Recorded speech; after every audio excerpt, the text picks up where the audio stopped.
Qué bueno que continúan con nosotros, recordándoles que pueden formular sus preguntas a través de nuestro chat en vivo en YouTube. A nuestro entrevistado del día de hoy nos acompaña el doctor Nelson Rodríguez Monegro, quien fue director del Servicio Nacional de Salud y también fue diputado de la República.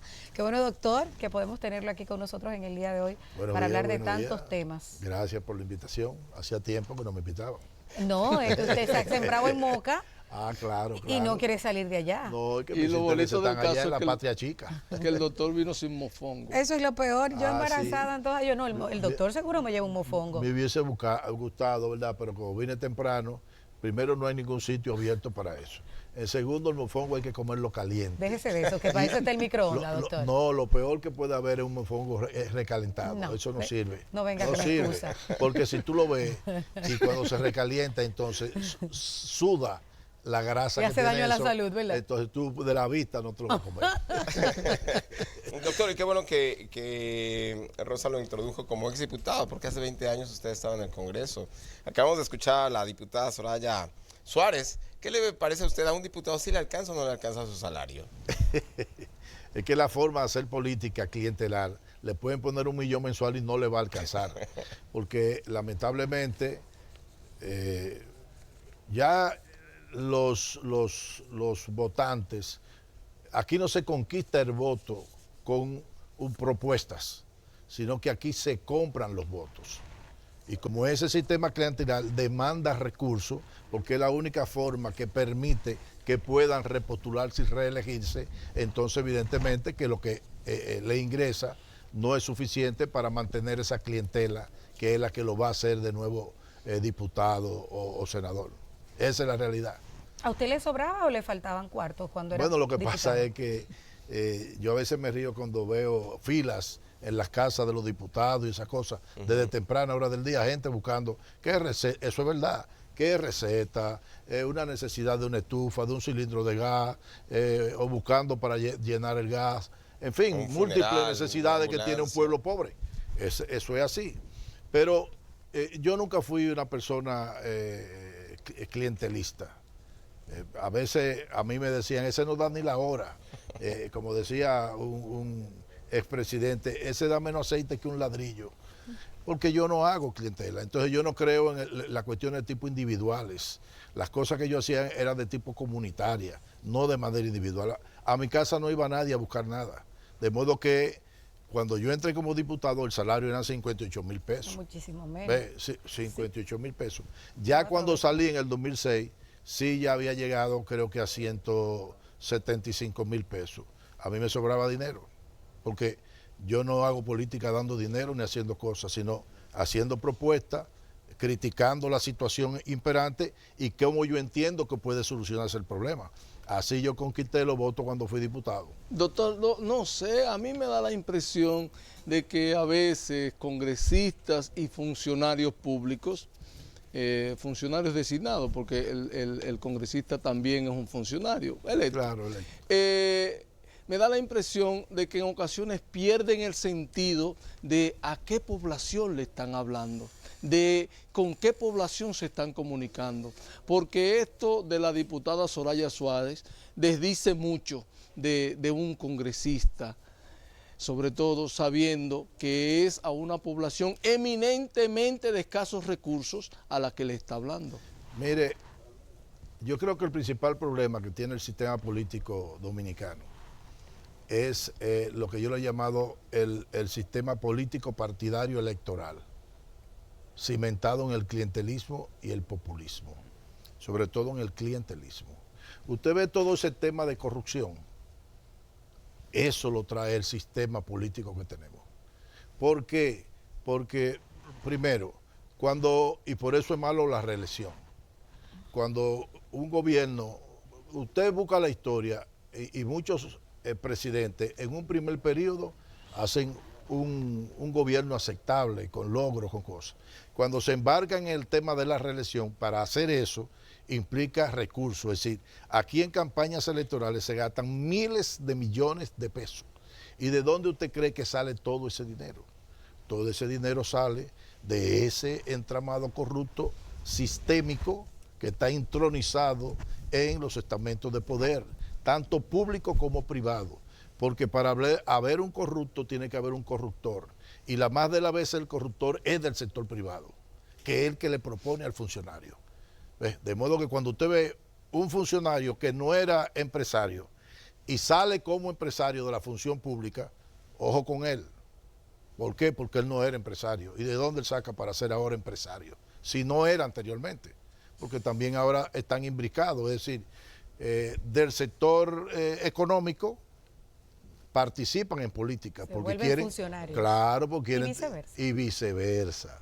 ¿Ves? Entonces yo creo que, claro que no le va a dar los recursos ni a ella ni a los senadores que tienen lo que le llaman el barrilito, que es una asignación de acuerdo al número de votantes que tiene la población, y que en algunos casos, como en Santo Domingo, el distrito, las grandes poblaciones, Santiago, pues llegan alrededor de 1 millón de pesos mensual, aparte del salario y todos los otros beneficios que tienen. Entonces, ni eso le alcanza. Doctor, yo quisiera que empecemos a hablar de salud, pero quisiéramos iniciar por el tema de la salud mental. Usted fue director del Servicio Nacional de Salud. ¿A quién le corresponde el tema de las personas con padecimientos mentales en las calles? Mire la desgracia que hemos tenido recientemente. Eso es puramente del Ministerio de Salud Pública. Es decir, fíjese, el Servicio Nacional de Salud es el ente que gerencia todo los establecimientos de servicios de salud, de atención individual a la persona. Óyase, atención individual. Todo el que de manera individual va a una unidad de atención primaria, a un hospital de segundo o tercer nivel. Es decir, digamos que el Servicio Nacional de Salud es el que sufre el tema de la falta de prevención y promoción. En los establecimientos de salud se trata de hacer prevención secundaria, porque la más de las veces las personas que van tienen algún tipo de dolencia. O lo cura, lo rehabilita, en muchos casos pues lo que puede hacer es dar tratamiento paliativo. Pero la salud mental está dentro de eso. Ya la parte asistencial, es decir, cuando le llevan la persona al servicio, a la unidad de atención en crisis, la unidad de atención en crisis no anda recogiendo eso, lo atiende cuando lo llevan. Ahora, ¿quién es el responsable de eso? El Ministerio de Salud Pública, que es el que tiene que ver con todas las acciones desde el punto de vista colectivo. Ahora, ¿cuál es el problema de aquí? Es que no se le da seguimiento al tema. En la gestión de Altagracia Guzmán Marcelino, su prioridad fue la salud mental. Yo no sé si usted recuerda todas las unidades de intervención en crisis que se fueron instalando en diferentes hospitales. El Darío Contreras, que ahí oí que está cerrada por un problema, parece, de filtraciones. El Moscoso Puello tiene una, el Santo Socorro tiene otra, el Gautier tiene otra, el, ¿cómo se llama?, Marcelino Vélez tiene otra. En fin, se fueron instalando una serie de unidades para la persona que tiene un problema de tipo psicótico, ¿verdad? En estado agudo, se lleva ahí, se medicamenta, se medicaliza, se controla y posteriormente entonces vuelve a su hogar.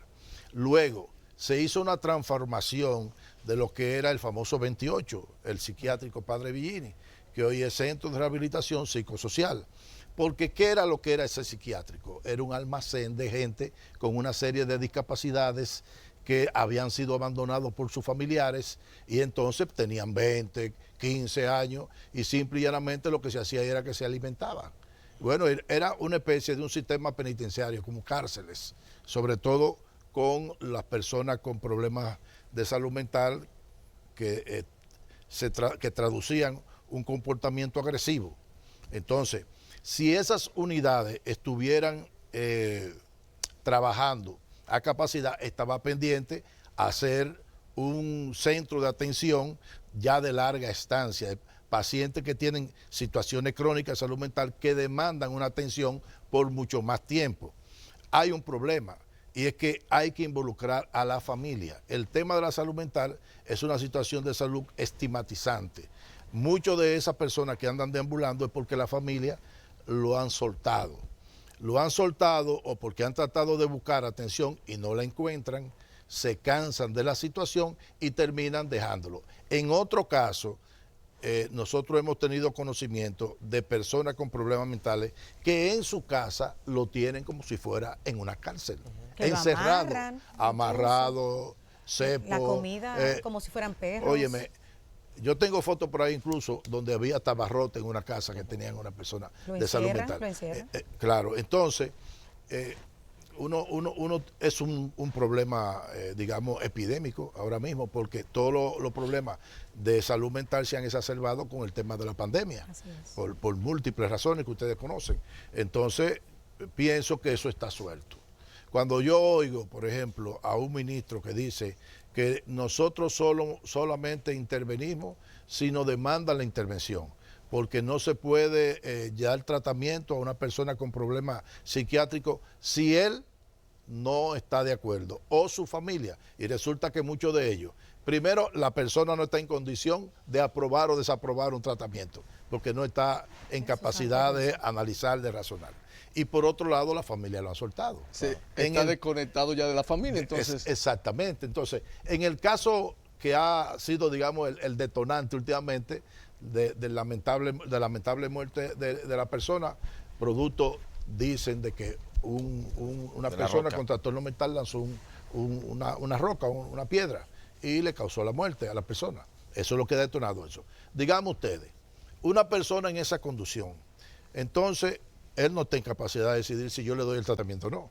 Segundo, ¿dónde está su familia? Tercero, es un peligro para la sociedad. En esa circunstancia, la autoridad tiene que buscar a esa persona, llevarla a un centro de salud, hacerle un diagnóstico y ponerle un tratamiento. Aquí se ha puesto a disposición del Ministerio Público. Ya la persona fue identificada, apresada y puesta a disposición del Ministerio Público. Entonces, primero, hay que partir, de acuerdo a esa teoría del ministro, hay que partir de que, bueno, vámonos por el lado del Ministerio Público porque él causó una cuestión y lo vamos a apresar. Pero no es por su condición de salud mental. Ahora, ¿qué resulta? Que el problema es la salud mental de él. Exacto. Es decir, es una persona enferma. ¿Puede una persona en esas condiciones pues dar respuesta a los requerimientos de una sociedad, digamos, de la observación, de las normas, no puede? Entonces, lo que hay es que a esa persona es tratarlo. En este momento, nuestra infraestructura sanitaria tiene capacidad para alojar a personas en estas condiciones, porque además hemos visto un aumento muy significativo en los últimos años de personas en las calles, al menos aquí en Santo Domingo y Santiago, pero también, como ya lo dijo usted, la pandemia generó problemas mentales serios, un aumento de la depresión y de las consultas médicas cuando además no hay psiquiatras. Son escasos la cantidad de psiquiatras, hay provincias que no tienen ningún tipo de servicio psiquiátrico. Mire, digamos que no tiene condición, ni la va a tener, hasta que aquí no se establezca, digamos, un sistema de salud que esté basado en la estrategia de atención primaria, donde pues las personas, las familias, la comunidad tengan el médico de cabecera, que puedan hacerse diagnóstico a tiempo y que ese paciente pueda ser traducido a una unidad especializada donde estén los facultativos con las capacidades para resolver ese tipo de problemas, no va a haber. ¿Por qué? Porque nosotros no podemos seguir atacando, digamos, las consecuencias y no la causa. Es decir, hay que trabajar de manera integral, hay que mejorar la calidad de vida de la gente, hay que disminuir la pobreza, hay que solucionar los problemas básicos a la gente. Es decir, esa es una forma de hacer salud. ¿Qué es lo que estamos nosotros? En centros hospitalarios esperando que nos lleguen los enfermos, pero nosotros no estamos haciendo nada para evitar que nos lleguen esos enfermos. Por ejemplo, usted ha oído muchísimas veces con el tema de accidentes de tránsito, que se necesita un traumatológico en el sur, que se necesita en tal sitio. Óyeme, pero espérate, ¿y cuál es la política que nosotros estamos utilizando para bajar los accidentes de tránsito? En términos de que los conductores observen las leyes y las disposiciones, de que se alejen el que está manejando de consumir alcohol o cualquier otro tipo de sustancia psicoactiva, el tema de la revista, es decir, la supervisión para que un vehículo esté en condiciones de circular. La revista aquí es un impuesto, aquí no se revisa ningún vehículo y usted lo ve en la calle. Entonces, ¿cómo usted cree que la falta de iluminación? O sea, no hay prevención. No hay prevención. Entonces, todos los días vamos a tener más accidentes, hay más vehículos y cada día en una especie de libertinaje, ¿verdad? Porque ustedes lo ven con el tema, el alcohol está, digamos, inmiscuido, por llamarle de una manera, en un porcentaje alto de los problemas de accidentes de tránsito, pero también en un porcentaje alto de la violencia intrafamiliar, pero también en un porcentaje alto es el inicio de acceder a otro tipo de sustancia. Primero se comienza tomando bebida alcohólica. Nosotros queremos alejar el conductor de bebida alcohólica, sin embargo, usted permite que en la estación de expendio de gasolina o de combustible haya un fuchó que vende bebida y usted ve cómo se para de ahí el tipo, mire, le están echando gasolina y va y busca una cervecita. Doctor, eso es lo que tenemos. Pero volviendo al tema, usted señalaba los centros hospitalarios que hoy día tienen una especie de unidades de atención en crisis. Sí. Pero estas unidades de atención en crisis solo reciben pacientes cuando los llevan y de manera temporal, es decir, 1 o 2 semanas lo pueden atender y a partir de ahí se los regresan a las familias y las familias casi siempre no tienen los recursos de cómo hacerle frente a esta situación. Es decir, no le estamos dando una solución real al problema, sino simplemente apaciguándolo de manera ligera. Porque ese paciente, generalmente esos son tipos de problemas crónicos que se exacerban en un momento determinado. Entonces, la unidad de intervención en crisis es para solucionar la crisis. Entonces, ¿qué resulta? Que tiene que tener un seguimiento longitudinal de su problema con los psicólogos, con los psiquiatras. Es decir, a veces son manejos multidisciplinarios, por eso es costoso, pero cuando llega al seno de una familia pobre, primero la discontinuidad de los medicamentos, porque no puede accesar a ese tipo de medicamentos, por costoso. Segundo, todavía en los centros, todavía en esos centros, hay tráfico de influencia. Sí, no a todo el que va a buscar le dan la atención. Hemos tenido personas aquí desesperadas que tienen familiares con padecimientos mentales que uno tiene que llamar, que uno tiene que utilizar sus relaciones para que a esa gente le puedan dar la asistencia. Porque ellos de manera directa no han podido. No lo han logrado. No, ¿por qué? Porque el sistema opera no como derecho, sino como favor. Entonces, y fíjense que muchas veces ustedes los periodistas o comunicadores que tienen cierto nivel de influencia, cuando llaman, resuelven de una se vez. resuelve el problema. Entonces existe la capacidad de resolver. Entonces hay un problema también de deshumanización. ¿Ves? Es decir, que es complejo el problema de la salud y del sistema como opera. Es decir, que no el que quiera va y lleva una persona con problemas de salud mental y va a tener tratamiento expedito o manejo expedito. Igual ocurre, por ejemplo, en los asilos. Usted tiene un anciano que no tiene familia y carenciado, que no puede valerse por sí mismo, y procure usted un puesto, una cama en un asilo. Si no existe el tráfico de influencia, difícilmente usted consiga. Doctor, entonces, disculpa Rosa, ante ese cuadro, y algo que usted señalaba, de que no se le está haciendo, no se está enfrentando el problema de raíz, claro, la causa, sino simplemente la solución inmediata. ¿Cuál sería su propuesta para que eso, en definitiva, tenga una respuesta satisfactoria desde el Estado, desde los gobiernos? Y se habla de que van a rehabilitar el 28. ¿Será esa la solución? Pero es que siempre ha estado ahí. Pero, perdón. Yo oí la palabra rehabilitación, pero él está rehabilitado. Es decir, ¿qué es lo que quieren decir? ¿Que lo van a volver a lo que existía anteriormente? ¿Ustedes han ido a esa unidad? Yo he estado ahí. ¿Ustedes han visto? Yo he estado. Yo he hablado con el director y sé, por lo que usted decía, que antes había personas ahí que la familia los abandonaban y ahí duraban años. ¿Morían ahí? Sí. También hoy día se da eso, que muchas familias llevan sus familiares ahí y se desconectan de ellos, jamás vuelven por ellos. Entonces, ¿qué ocurre? Hay que procurar primero esa integración. En segundo lugar, aquí se dan mucho como subsidio. ¿Por qué a la familia de una persona pobre no se le puede dar un subsidio para que atienda. De modo que, como ya desde el punto de vista afectivo, por tener esa patología, la familia lo segrega, pero si tiene un valor económico para ello, oiga lo que yo estoy diciendo, si yo digo, bueno, le vamos a dar a esta familia para que le dé seguimiento y lo lleve a su consulta y procure los medicamentos, una asignación de 15,000 pesos mensuales. Entonces tú comienzas a empoderar a esa familia. Segundo, pues hay que trabajar el tema de concientizar a la población de que la salud mental, de que una enfermedad mental es igual que cualquier otra enfermedad, que no tiene por qué estar estigmatizada la persona y segregada la persona, porque hay personas que son rehabilitables totalmente con medicación y pueden accesar a trabajo y todas cosas de esas, pero tiene que haber un apoyo de parte de la sociedad. Su vida regular la puede llevar, si está medicado, en fin. ¿Cuál es el tema? El tema es una atención integral a ese tipo de problemas. Digamos que es un capítulo aparte de todo lo que es, digamos, la medicina, ya desde el punto de vista de la atención. Porque a veces cuando hablamos de atención, nos imaginamos el tema del hospital.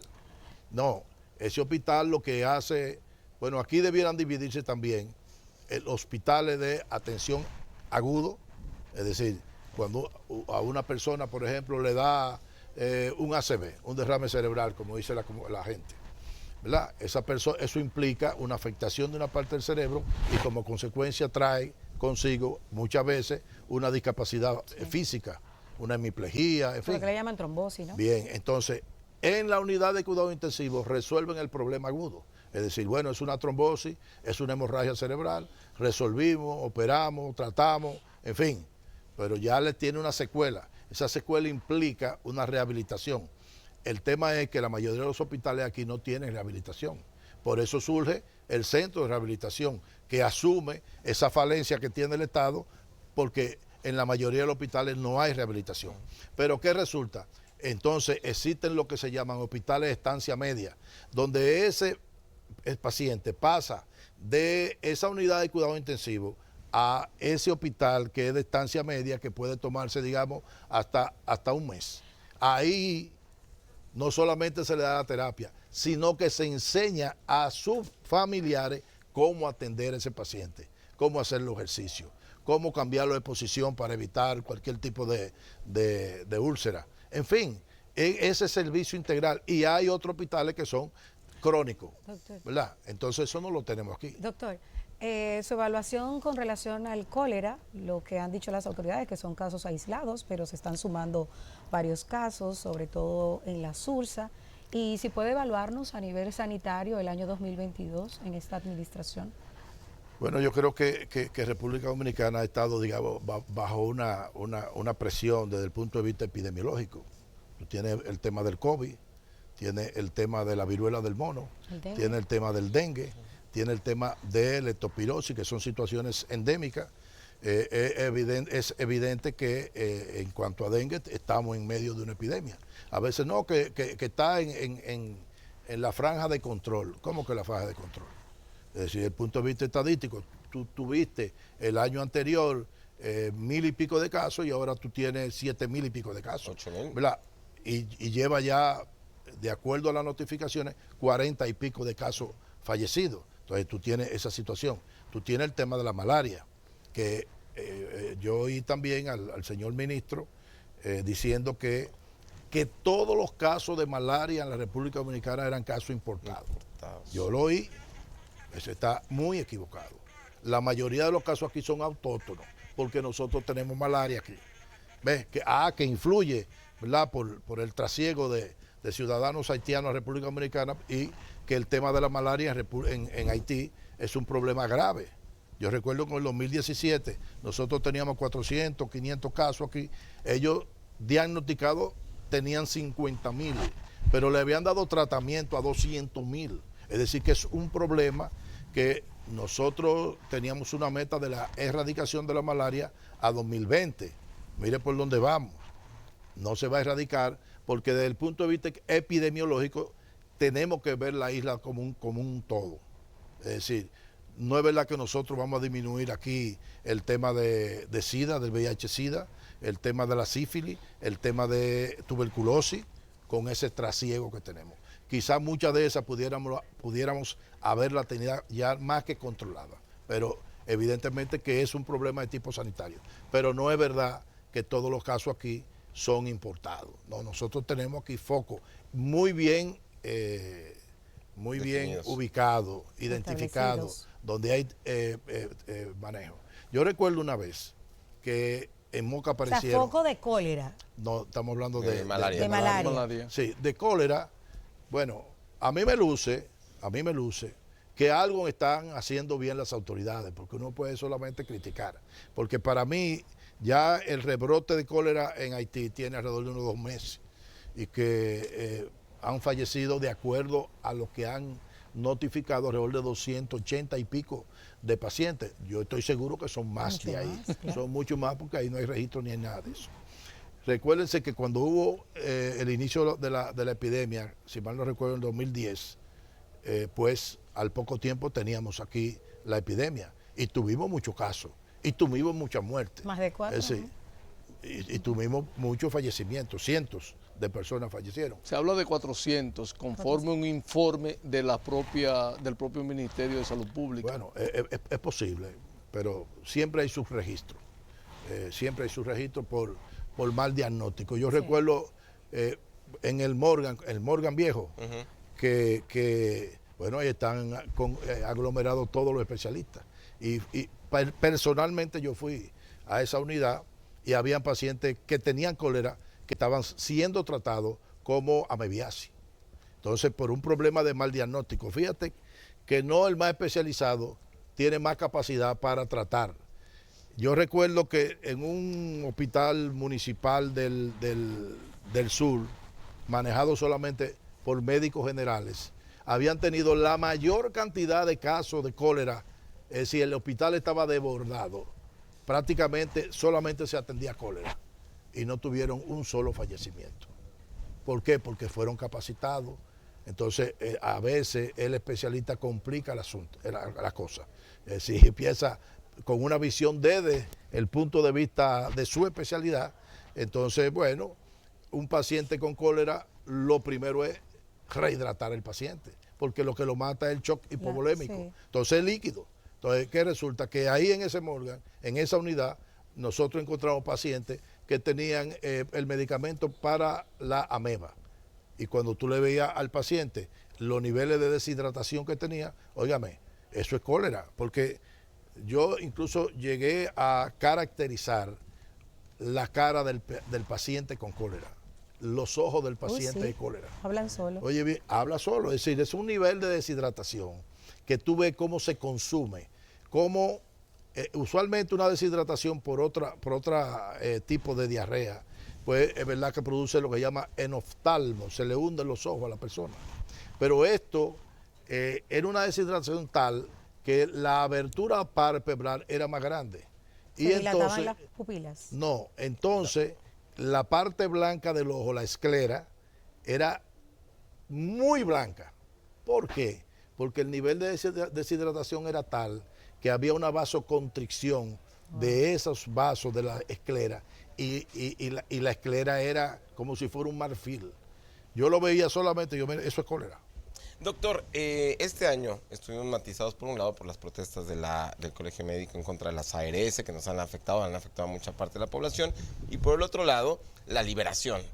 A partir de febrero, el gobierno dijo no más mascarillas, pese a que no logramos la meta de vacunación contra el COVID y todo el mundo dejamos de usar mascarillas, algunos tardamos meses todavía, pero incluso entrábamos en alguna institución pública y nos decían, no señor, ya no es necesario el uso de la mascarilla. ¿Qué opina usted sobre esa estrategia? Porque además ahora tenemos un repunte, quizás no tan grave, pero al final de cuentas repunte cuando han ido cerrando las unidades de COVID en los hospitales. Definitivamente ese ha sido un grave error. Fíjese que durante la pandemia disminuyó sustancialmente la incidencia de otro tipo de infecciones respiratorias. Bajaron totalmente infecciones por influenza, bajaron infecciones por respiratorio sincitial, por adenovirus, para influenza, en fin. ¿Por qué? Porque el mecanismo de la mascarilla, el lavado de las manos, el distanciamiento son efectivos para ese tipo de problemas. Es más, tenemos cólera ahora. ¿Cuál es la medida del cólera? Higiene. Higiene personal y tener sobre todo agua potable, porque el cólera se transmite a través del agua contaminada y alimentos contaminados. Entonces, es cocer adecuadamente los alimentos, tener disponibilidad de agua potable. En muchos sitios puede ser que el agua salga del acueducto, de la fuente, ¿verdad?, clorada, pero en el camino se contamina. ¿Ve? Incluso hasta la vasija que como utiliza. el agua no está permanentemente, hay horas, días donde los tubos están vacíos y eso crea una presión negativa, por lo cual líquido circundante puede penetrar al tubo y contamina todo, de modo que ¿qué es lo ideal? Sobre todo en áreas, porque la epidemia del 2010 de nosotros no fue mucho más explosiva, entendíamos en ese momento, porque la mayoría del pueblo dominicano, aún gente pobre, utiliza el agua de botellón, ya, el garrafón, para consumir, para consumo. Ahora, ante esa situación, pues yo veo que hay un abordaje del tema del cólera. Muchas veces se hacen determinadas acciones que son para expresar que se está haciendo agua. Por ejemplo, están fumigando. ¿Qué tiene que ver fumigación con eso? Fumigación es dengue, ¿no? Pero es la fumigación, digamos, la fumigación tiene que ser una acción selectiva. Cuando en un área determinada tú estás teniendo una cantidad de casos de dengue que expresa que tú tienes una densidad poblacional de mosquitos muy alta. Entonces, para eliminar esos mosquitos adultos que están contaminados, tú fumigas. Pero la acción fundamental es la eliminación de los criaderos de mosquitos. En ese sentido, yo pregunto respecto al dengue, ¿qué se está haciendo? Ve, ahora, con respecto no hay ni publicidad. Al cólera, el cólera tiene, tú sabes que las epidemias no se pueden ocultar. Yo era una persona que pensaba que a estas alturas del juego nosotros íbamos a tener muchos casos de cólera. No lo hemos tenido, a pesar de que yo sí creo que muchos de esos casos que son diarrea o que se diagnostican como diarrea y que no se tipifican como cólera, son cólera. Pero independientemente de eso, nosotros no tenemos, digamos, una demanda desde el punto de vista hospitalario de casos de ese tipo. Es decir, que algo están haciendo ellos para evitar la expansión de ese Doctor, viendo así lo que usted ha dicho, de que algo pueden estar haciendo las autoridades con relación a ese tema. Pero en cuanto a los otros temas y a un dato que dio ADESA este año de que alrededor del 66% de los hospitales provinciales de la República Dominicana no disponían de cardiólogos, que las enfermedades cardiovasculares son la número uno en el país y no disponían de un cardiólogo. Entonces, viendo este cuadro así en sentido general y viendo los virus que tenemos en los últimos tiempos, ¿cuál sería la puntuación que usted le da al gobierno del 1 al 10, siendo el 10 la mejor puntuación? ¿Qué puntuación usted le daría al gobierno a la hora de evaluar su desempeño en materia de salud? Es que yo no pienso que aquí se está haciendo nada de salud. Aquí se ha dejado Es decir, todo. ¿le daría 0? Bueno, 0 no, pero un 4. O sea, reprobaron. Claro que sí, claro que sí. En salud están reprobados. ¿Por qué? No solamente bueno, ¿cuál es el origen de tener tantas dificultades? Lamentablemente, la desvinculación de los mejores técnicos que existían. Gente en la que se invirtió muchos recursos y mucho tiempo para formarlo. De modo que el sistema público de salud se quedó sin los mejores técnicos que existían. Lamentablemente, aunque existe un sistema clientelar, el partido de hoy de gobierno no formó técnicos. Entonces hay muchas dificultades. Ese es uno de los problemas. En segundo lugar, el tema de la pandemia. Hay que evaluar también que la pandemia influyó mucho en que se desatendiera absolutamente todo. Yo escribí, recuerdo, un artículo en abril del 2020 que decía: atender la epidemia sin descuidar la endemia. Era estamos hablando a un mes de detectar los primeros casos de COVID aquí. Entonces, porque era evidente que podía suceder. ¿Qué hemos tenido respecto de eso? Por ejemplo, el tema de vacunación infantil.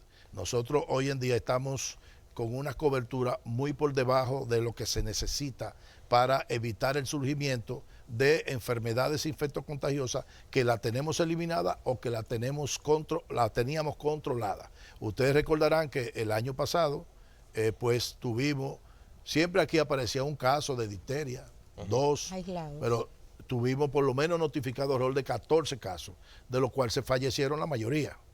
Eso como surgimiento de una baja cobertura de vacunación.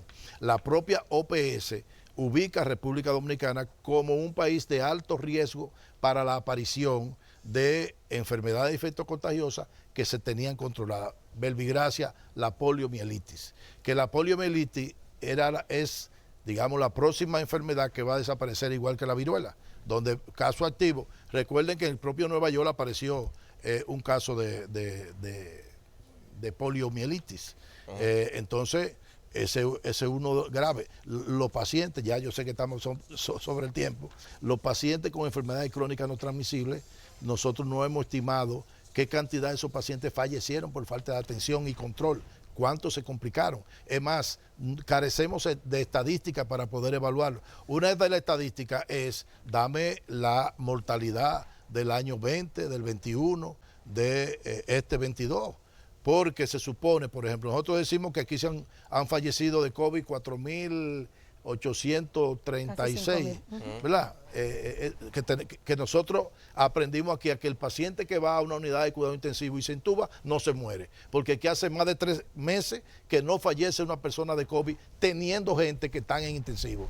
Pero ven acá, aquí se morían el 80% los que estaban intubados en intensivo. ¿Y qué tú estás haciendo para que tú me digas que en estos 3 meses es verdad que tienen 1, 2, 3, 5 pacientes en intensivo o intubados y no se mueren? ¿Y qué tú estás haciendo? Entonces no es verdad que aquí no se ha muerto en 3 meses una gente de COVID. Eso no es verdad. Yo conozco gente que ha fallecido de COVID. No es verdad. Entonces no se puede jugar con eso. Entonces si me da la mortalidad y el único evento extraño que tú tienes es COVID, entonces yo puedo hacer una estimación.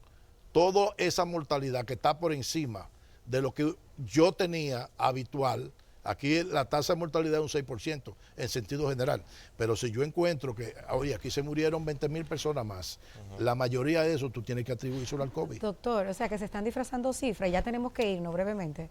Se están disfrazando Desde las cifras luego no es posible eso, que aquí en 3 meses no haya fallecido una persona. Cuando a ti te notifican a nivel mundial que fallecen, antes de ayer fallecieron 3.000 y pico a nivel mundial. Resulta que aquí no se muere nadie. Mire, la gente está participando activamente de esta conversación. No tienen preguntas, sino que están comentando a medida que vamos desarrollando los temas. Brevemente, doctor, ¿está de acuerdo con el método de desafiliación utilizado por el Colegio Médico en los últimos meses? Para nada, para nada. Yo creo que sí es verdad que al Colegio Médico muchas veces no le dejan otro escenario que no sea el tema de las huelgas, porque es que dialogan y ellos tienen razones en algunos temas, no en todos los temas, pero tienen razones en algunos temas. Pero se juntan con las autoridades, dialogan y no tienen resultado, entonces al final es tomar de rehenes aquí a los pacientes. Entonces se van a huelga. La desafiliación, ¿a quién es que perjudica eso? Primero perjudica a las personas, que entonces tienen que pagar de su bolsillo y muchos no tienen para pagar, como consecuencia no van al médico. Y en segundo lugar, que a mí me llama la atención que Andecli y el Colegio Médico estén peleando en pareja. ¿Por qué?